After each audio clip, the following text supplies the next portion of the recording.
Good morning. Welcome to the Public Relations Podcast and Newsletter. This week, how a translation company is building connections on TikTok. We've got two diary dates, one global date, the other should at the least make you laugh.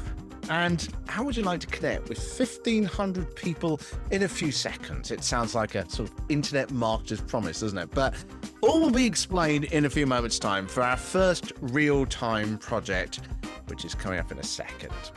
If this is your first time listening to the Public Relations Podcast and Newsletter, then a huge welcome to you. My name is Richard Mitts, and I've been involved in communications for 25 years in all different aspects of it, ranging from journalism to public relations at the European level to technology as well. So you are very welcome along. This whole show is focused on smaller teams of PRs, marketing people, maybe if you're on your own as well, but it's people who've kind of got the task of pulling PR miracles out of the air each week. So this is aimed at you. If you're short on resources and short on time, this show is designed to give you ideas and practical information on how you can pull those miracles out of the air for your organization each week. If you'd like to meet up, by the way, I'm going to be in a couple of places over the coming months. I'm going to be in Nice in France between the 19th and 22nd of May. I'm going to be in Porto in Portugal on the 3rd and 4th of June. I'm going to be in Athens in Greece in early July. And I'm going to be in Melbourne, Australia from late September. No agenda needed. I always say this. I'd just really like to meet up with you, find out what you need from this show and to learn about your experiences and ideas as well. You know, maybe be perfect as one of the future guests I'm planning on having on this show as well from PR agencies and PR organizations.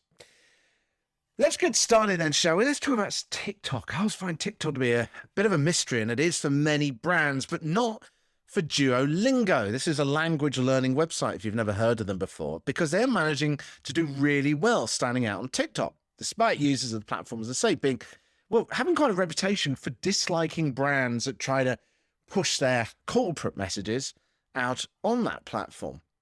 The secret, Duolingo say, is not to make content that they think would be cool to make, but to respond to what their followers are saying. So the way they do this is they actually start each day by literally reading all the comments about them as a company, not just on TikTok, but generally, and getting in touch with the mood of how people perceive them. And then what they do is they turn that into 3 to 5 bits of content each week. Sometimes it acknowledges that mood directly, but with a meme, taking the mick out of it, acknowledging it in some way. Sometimes with their logo, which is a small bird, which is, well, done as a human dressed in a costume, performing various stunts to tunes, obviously, on TikTok. And that reflects the comments being made as well. Now, the social media team themselves seem to be doing a lot of interviews at the moment on business websites. And itself, if you think about it, is no real surprise because, again, they're promoting the brand. Because I'm sure a lot of business users probably want to learn and improve their language skills as well. You know, content creation takes time, doesn't it? I think we all know that in the PR game. The answer, according to Duolingo, is to let the audience create the ideas rather than us spending ages trying to come up with the perfect one. Okay, so let's move on to our first real-time project. I promised this last week. It's going to take a couple of weeks, I think, to develop these. But the first one I want to work on is how to connect with 1,000 people in a few seconds. Now, how long does it take to build a connection between your organization and that number of people? If you think about it, right, if we use social media, maybe we're starting from scratch. It could take a few months, right? How many hours will you spend making that content? And how long will each update be in front of your users? A few seconds on Twitter, maybe? 24 hours on Instagram stories, maybe? Well, what if you were literally handed 1,000 people right in front of you who were already pre-selected because they were potentially interested in your organization and the topics you were talking about, and then had the opportunity to connect with them with no extra equipment, no extra expense beyond your body? The show is all about building a real emotional connection with people because it's that connection, it's that emotional bond, which is what promotes our organizations, whether you're a charity and giving you far more power and influence to do things, or whether you're a business organization and you're trying to generate profits. It doesn't matter what, it's about that connection that this show's all about. So how could we miss an opportunity like this? Because in 6 weeks' time, I need to connect with over 1,000 people in a room.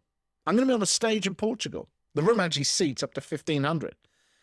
Now, if the word stage just scared you, just think about the benefits for a moment of reaching so many people at once for your organization.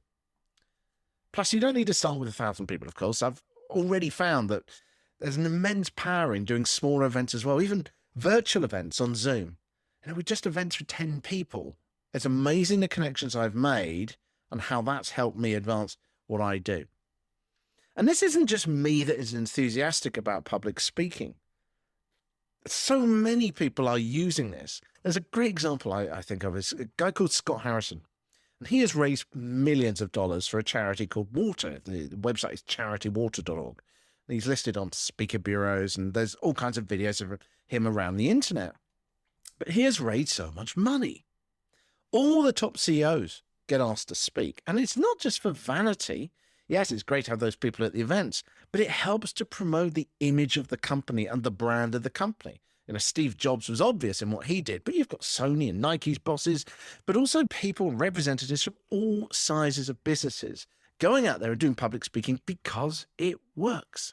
So today, in 6 weeks' time, I'm going to go on stage in front of 1,000 people, and my goal is to connect with them. It's to do public relations, to build a relationship with members of the public, the attendees of the event. I want to share ideas with them. I want to get them on board with the concepts that I'm putting across and the organization that I'm talking about as well. But here's the thing. Despite 25 years in communications, until last year, I'd only actually spoken at one real speaking event.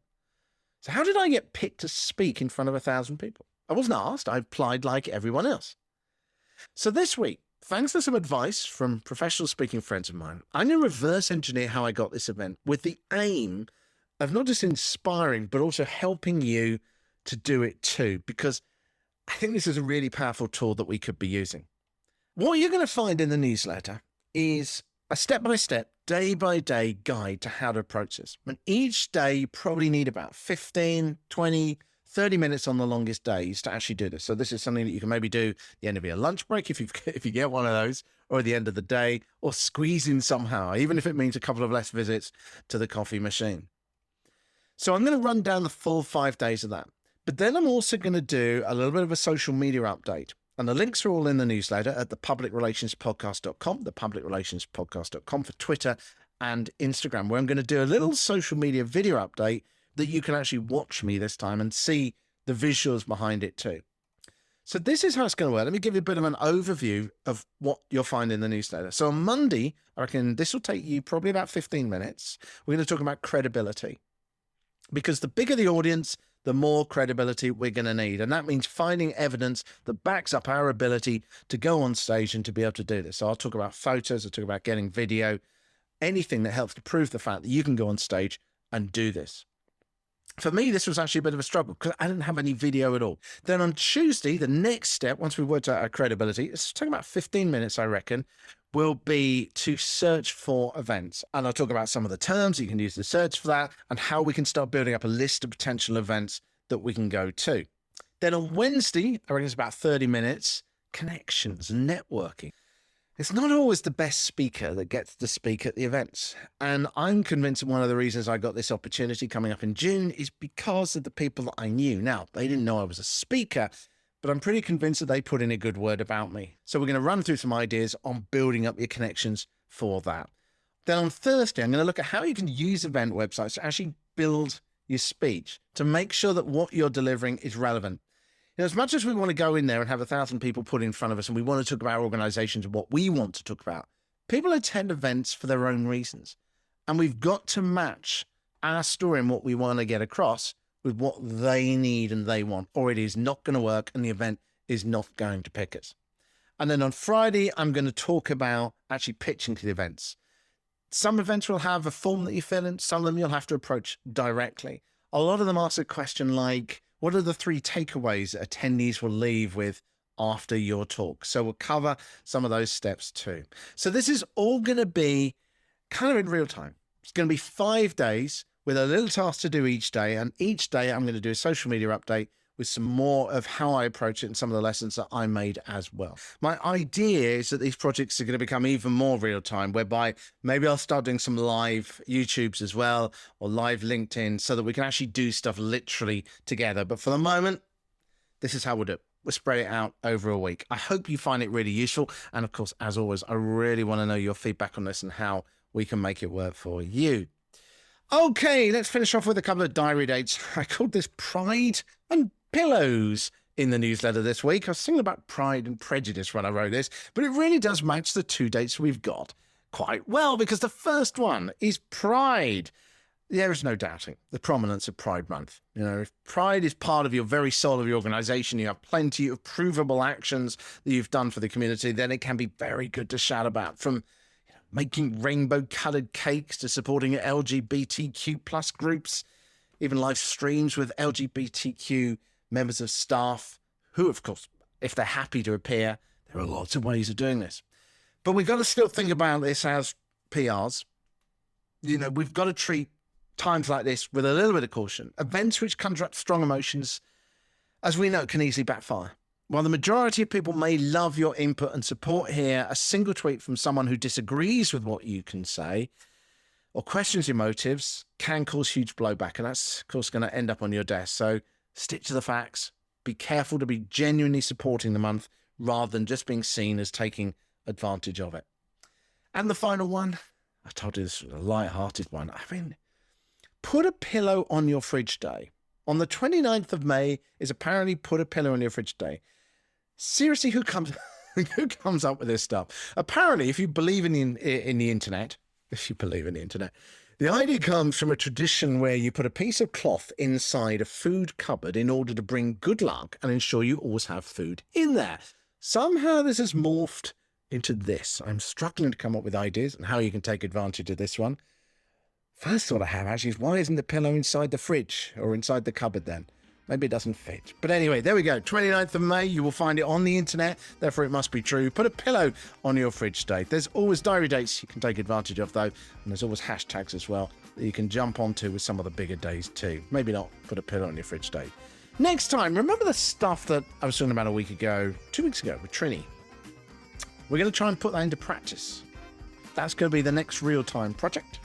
I hope to speak to you during the week too about public speaking. But in the meantime, whatever you get up to, have an absolutely fantastic week and let me know how things go.